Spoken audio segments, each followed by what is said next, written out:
Hello, good morning, dear student. I am Phul Singh Yogi from Sri Digambar Institute of Technology, Dausa, in Civil Engineering Department. I will discuss about errors in survey subject. In this video number 12, and I discussed previous video, that is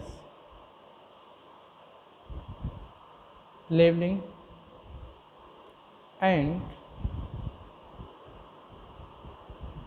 use of instrument methods discuss किए थे अपने।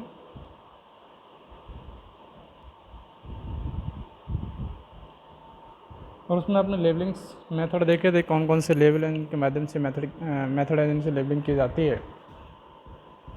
और last video में ये discuss किया था कि contour का यूज़ किस प्रकार से किया जाता है, कंटूर के कैरेक्टर्स क्या क्या हैं और इस टाइप का कंटूर किसके लिए बनाया जाता है, पर्पज़ क्या क्या होते हैं कंटूर्स के, इनके बारे में आपने डिस्कस किया था। आज डिस्कस करेंगे errors in labelling. Errors in labelling कि जब लेबलिंग करते हैं आप तो कौन कौन सी टाइप्स की एरर आती है, which errors is produce by labelling method.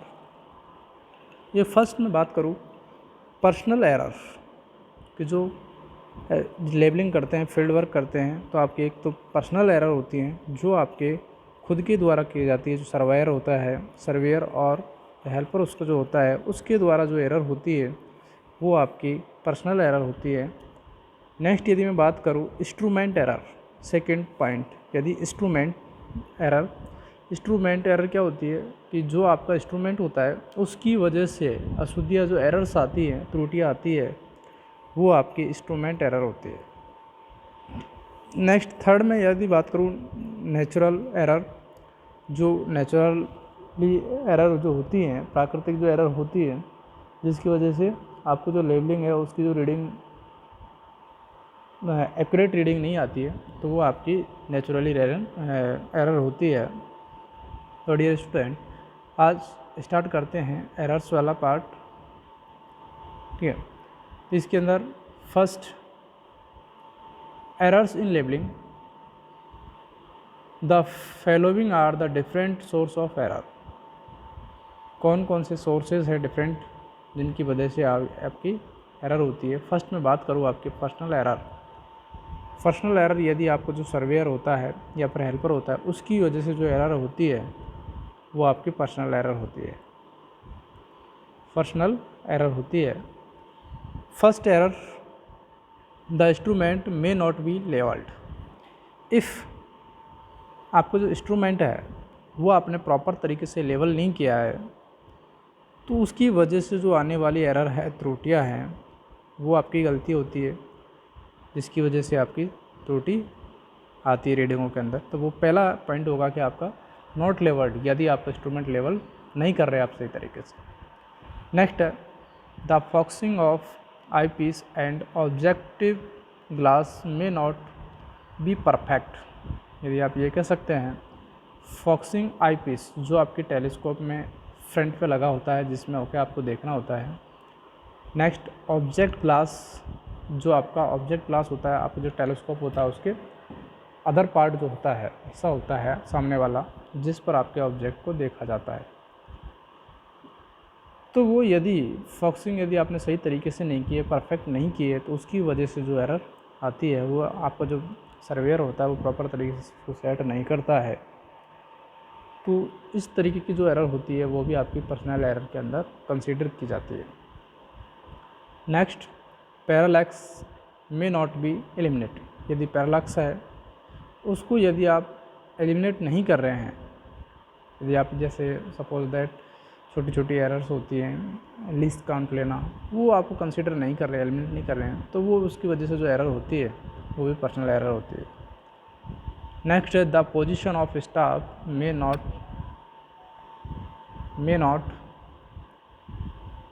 Change.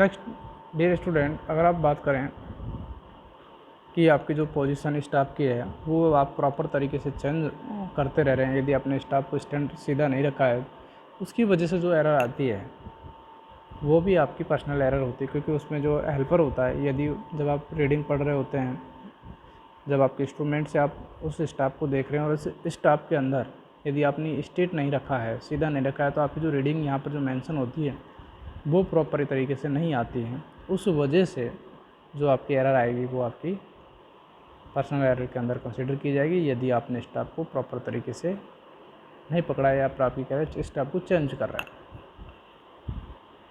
Entry and recording in the field book may not B correct. यदि आप ये कहें कि जब आप एंट्री कर रहे हैं फील्ड बुक के अंदर, आप रीडिंग लिख रहे हैं, राइट डाउन कर रहे हैं एंट्रीज़ को, तो उसमें जो एरर करते हैं, गलतियाँ करते हैं, जैसे कि आपने किसी ने बोला 36 और 36 को आपने 63 लिख दिया या फिर 40 लिख दिया, कुछ भी लिख दिया आपने अदर लिखा है, तो वो आपकी जो रीडिंग्स वो एरर पूर्ण होगी और वो उनको आप क्या कहेंगे, पर्सनल एरर कहेंगे, क्या खुद की वजह से जो एरर हो रही है या फिर त्रुटि आ रही है। नेक्स्ट यदि मैं बात करूँ, the staff may not be fully accepted, may not held vertical. जैसे कि मैंने आपको बताया था कि यदि आप की जो रीडिंग है स्टाफ की, यदि आपने प्रॉपर तरीके से हैंडल नहीं किया है, हेल्ड नहीं किया है, पकड़ा नहीं है, तो वो वर्टिकली रीडिंग आपकी जो बताएगा वो प्रॉपर तरीके से सही नहीं बताएगा, कम ज़्यादा बताएगा, तो ज़्यादा बताएगा सॉरी, अगर आपने वर्टिकल नहीं पकड़ा है तो ये जो एरर होती है वो पर्सनल एरर के अंदर कंसिडर की जाती है। नेक्स्ट यदि मैं बात करूँ इंस्ट्रूमेंट एरर, इंस्ट्रूमेंट एरर की यदि आपसे मैंने बताया था कि जो एरर सिर्फ इंस्ट्रूमेंट की वजह से होती है, कि सिर्फ आपको जो इंस्ट्रूमेंट है, जैसे टेलीस्कोप है, थर्मोलाइट है, डेंपी लेवल है, वोटर लेवल है, किसी भी इंस्ट्रूमेंट के टेलीस्कोप में कमी है या फिर टेंजेंट स्क्रू में कमी है, स्टाफ के ट्राइपॉड में कमी है, जिसकी वजह से आपका इंस्ट्रूमेंट सेटल नहीं हो पा रहा है, तो वो सारी जो कमियों की वजह से जो रीडिंग में त्रुटि आती है वो आपकी इंस्ट्रूमेंट एरर होती है। Instrument errors is called if the permanent adjustment of the instrument may not be perfect। यदि आपने जो परमानेंट एडजस्टमेंट है आपका इंस्ट्रूमेंट में वो यदि परफेक्ट नहीं है, जैसे आपने देखा होगा कि कई जैसे टेलीस्कोप आपका लगा होता है वो कुछ एंगल पर होता है, थोड़ा बहुत यदि उसके अंदर वेरिएशन आ रहा है, परमानेंट एडजस्टमेंट स्थिरता यदि थोड़ी बहुत इधर उधर है, तो उसकी जो रीडिंग आती है वो हमेशा त्रुटिपूर्ण रीडिंग होती है, वो किसी कमी है इंस्ट्रूमेंट की कमी, इस वजह से उसे आप क्या कहेंगे, इंस्ट्रूमेंट एरर कहेंगे। That is the line of collimation may not B horizontal. जो आपका लाइन ऑफ कॉलिमेशन दिखाता है, यदि आपने इंस्ट्रूमेंट इस तरीके से लिया है तो आपको ये इस तरीके से रीडिंग बतानी चाहिए, तो आपका ये इस तरीके से बता रहा है, तो ये आपका लाइन ऑफ कॉलिमेशन हो जाता है दोनों के बीच का, तो आपका ये जो एरर होती है वो इंस्ट्रूमेंट की वजह से होती है, तो आपकी इंस्ट्रूमेंट एरर कहलाती है। नेक्स्ट यदि मैं बात करूँ, the internal arrangement of focusing tube may not be correct। the arrangement, internal arrangement, जो आपका इंस्ट्रूमेंट का इंटरनल अरेंजमेंट होता है ऑफ फॉक्सिंग ट्यूब के अंदर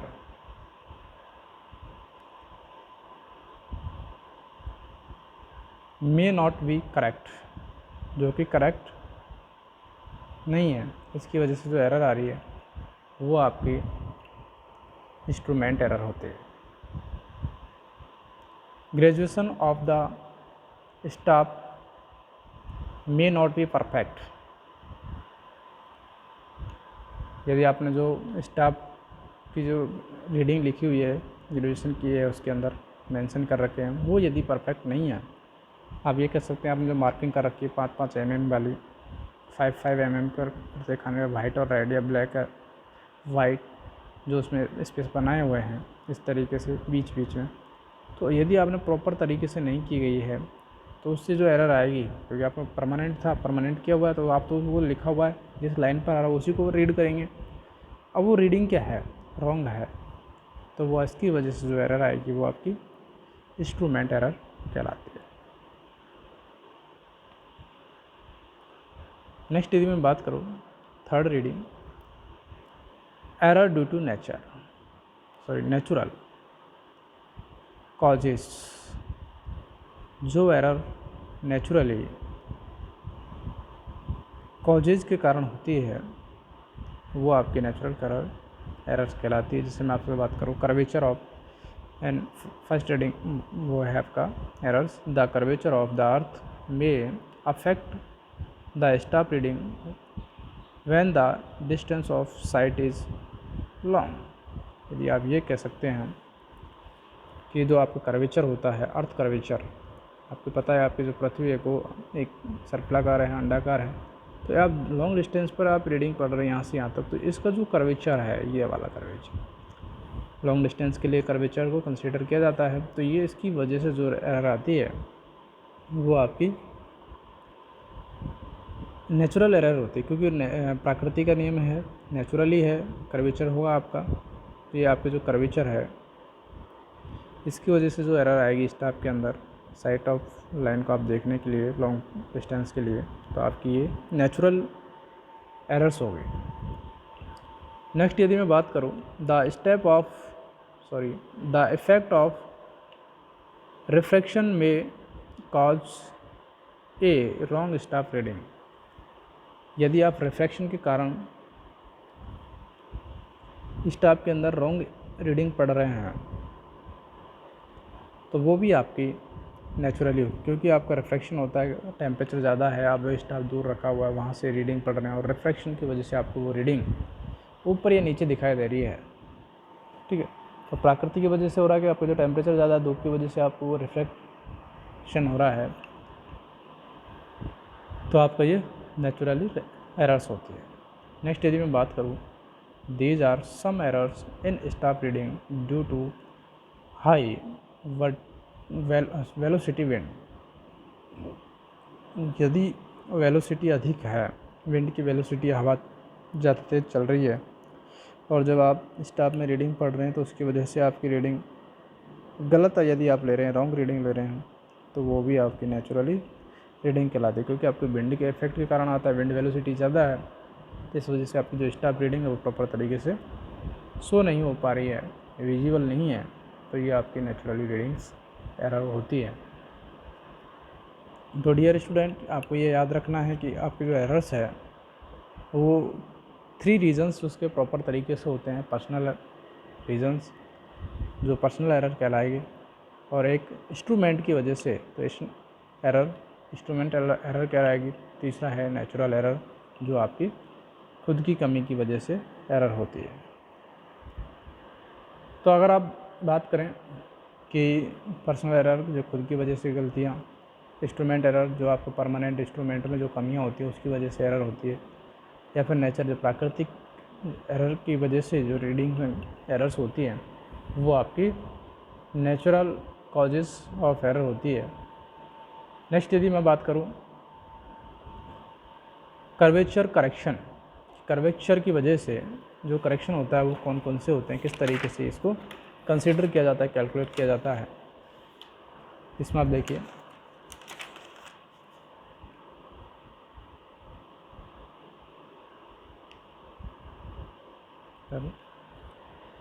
first, for long side the curvature of earth can affect staff reading.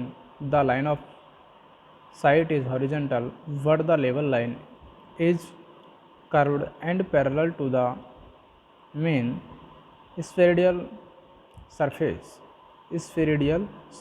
of the earth. The vertical distance between the line of sight and level line at particular place is called to curvature correction. Curvature correction किसे कहेंगे, इस called कहलाता है curvature correction. यदि आपके जो अर्थ curvature आप मैंने फॉर एग्जांपल बताया था कि स्फेरिकल आपकी सरफेस होती है अर्थ सरफेस, उस पर का जो कर्व होता है, इस टाइप का जो कर्व आता है, उसकी जो लाइन ऑफ साइट की वजह से जब आप इस एक पॉइंट को दूसरे पॉइंट को देख रहे हैं तो इसकी वजह से आपको जो दिखाई देते हैं वो एरर जो होती है, वो सॉरी कर्वेचर दिखाई देता है, वो आपका कर्वेचर करेक्शन होता है। उसको सही कर किस तरीके से किया जाता है, कितनी क्वांटिटी में वो होता है। तो आपको वर्टिकली और आपको लिखा हुआ है the line of site horizontally but not the line is curved and parallel. आपको जो लाइन दिखाएगा वो कैसे दिखाएगा, लाइन ऑफ साइट हॉरिजेंटली दिखाएगा, लेकिन वट होती कैसे, कर्व होती है, पैरेलल टू आपका स्पेडल सरफेस की पैरेलल होती है।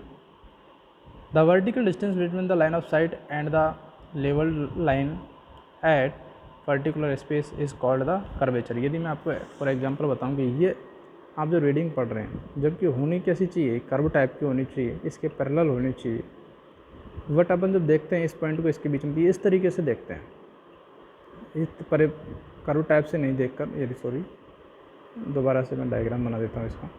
यहाँ पर आप पॉइंट है, ये आप लेवल कर रहे हैं, जब आप इंस्ट्रूमेंट से देख रहे हैं तो ये आपको दिखा रहा है, लेकिन ये कर्व इस तरीके से होगा, सॉरी इस तरीके। तो इन दोनों के बीच, ये तो आपकी लाइन ऑफ साइट है, ये पैरेलल है इसके, ठीक है। तो इन दोनों के बीच की जो डिस्टेंस है, वर्टिकल डिस्टेंस, उसे आप कर्वेचर करेक्शन कहते हैं। तो the effect of curvature is to cause the object sighted to appear lower than they really are। जो इफेक्ट होता है कॉजेज ऑब्जेक्ट साइड के लिए अपियर लोअर देन होता है रियली, तो वो देखिए कितना होता है। Curvature correction is always subtractive. आप ये कह सकते हैं जो आपका कर्वेचर करेक्शन होता है हमेशा नेगेटिव होता है, क्योंकि जो इसकी जो एरर होती है वो हमेशा पॉजिटिव होती है, ज़्यादा आती है, ठीक है। इस वजह से इसका जो करेक्शन होता है उसमें से क्या करना होता है, कम करना होता है, नेगेटिव होता है। ट्रू स्टाफ रीडिंग बराबर observe staff reading minus 0.0785 d square metre,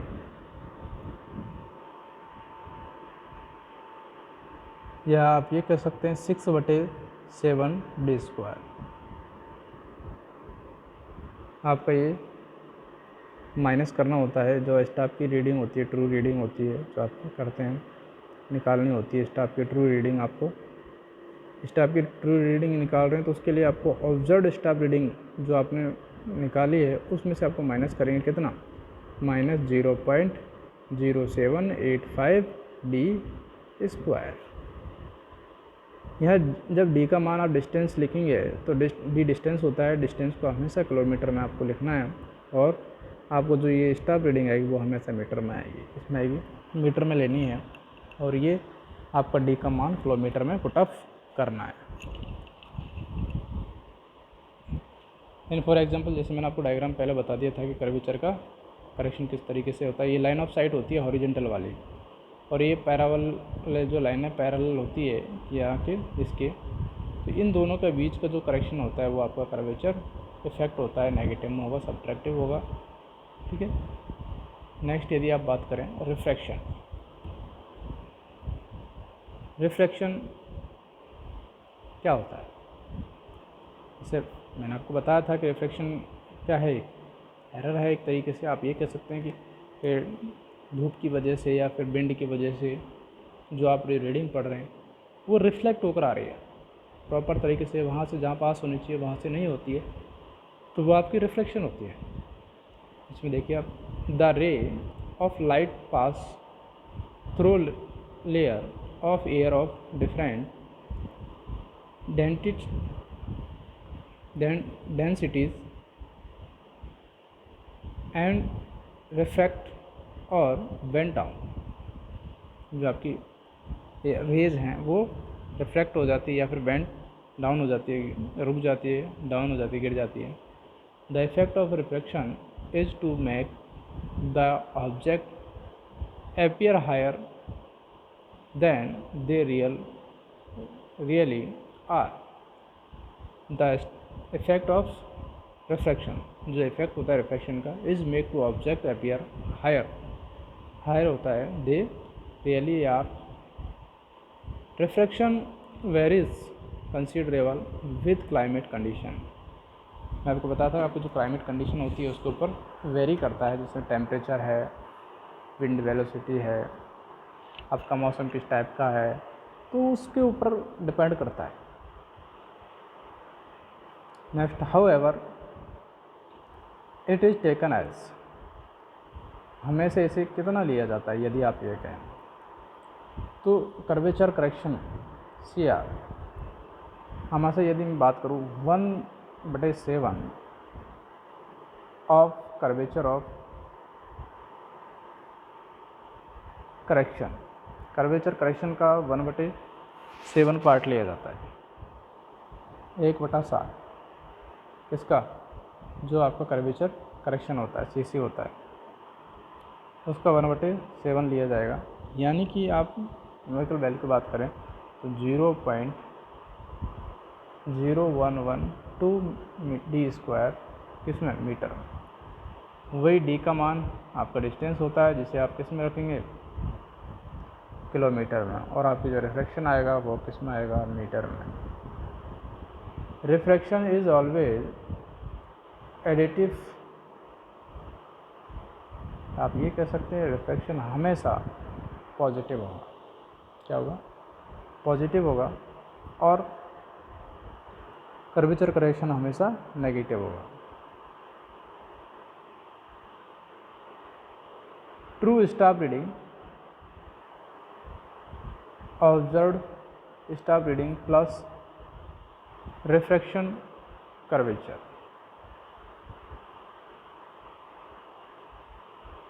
staff reading true वाली चाहिए आपको, तो आपको जो ऑब्जर्व्ड, जो आपने रीडिंग ली है, ऑब्जर्व किए है, उसमें से हमें से आपको प्लस करना होगा क्या, रिफ्रैक्शन करेक्शन, जो कि आपका 0.0112 d² होगा मीटर।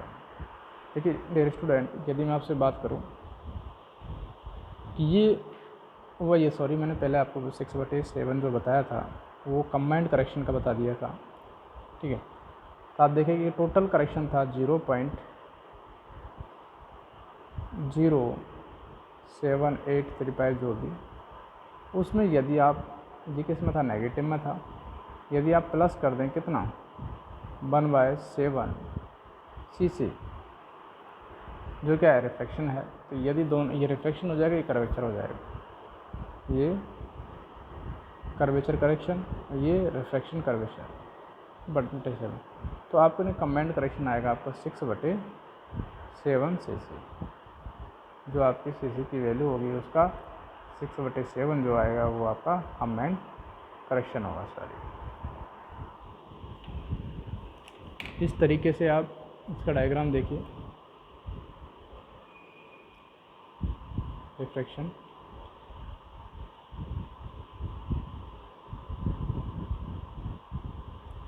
ये आपको रिफ्रैक्शन का करेक्शन बताया गया है कि यहाँ पर ये इंस्ट्रूमेंट लगा हुआ है, यहाँ पर आपका ग्राउंड लेवल है, और ये यहाँ पर स्टाफ लगा हुआ है, जिससे आप लाइन ऑफ साइट दिखा रहे हैं, हॉरिजॉन्टल वाली लाइन ऑफ साइट है, और ये आपके रिफ्रैक्शन की वजह से आपको नीचे दिख रही है इस तरीके से नीचे, तो आपका एरर नेगेटिव पॉजिटिव होगी, तो आपका रिफ्रैक्शन जो हमेशा क्या होगा, पॉजिटिव होगा। क्या होगा, पॉजिटिव होगा। तो डियर स्टूडेंट, इस तरीके से आपको curvature of correction and refraction जो आपने देखे हैं और आपने एरर देखी इस वीडियो के अंदर, तो बहुत ही सिंपल है यदि आपको एक बार समझ में आ जाता है। और इससे आगे नेक्स्ट वीडियो में आप डिस्कस करेंगे, इसके न्यूमेरिकलों के बारे में आप डिस्कस करेंगे कि इसके न्यूमेरिकलों की वैल्यू किस तरीके से करनी है। हमेशा आपको ये ज़रूर याद रखना है कि जो डी की वैल्यू पुटअप करते हैं वो आपको किलोमीटर में करनी है, और आपके जो कर्वेचर आएगा, चाहे रिफ्रैक्शन कर्वेचर है या कंबाइंड कर्वेचर है, चाहे आपका कर्वेचर करेक्शन है, रिफ्रैक्शन करेक्शन है, तो वो सारे जो करेक्शन है वो सब किस में आएंगे, मीटर में आएंगे। मीटर में आपको वैल्यू पुटअप करनी है और आपको डी की वैल्यू किलोमीटर में पुटअप करनी है। तो डियर स्टूडेंट, नेक्स्ट डिस्कस करते हैं, नेक्स्ट वीडियो में डिस्कस करेंगे। तब तक के लिए थैंक यू सो मच। जय हिंद।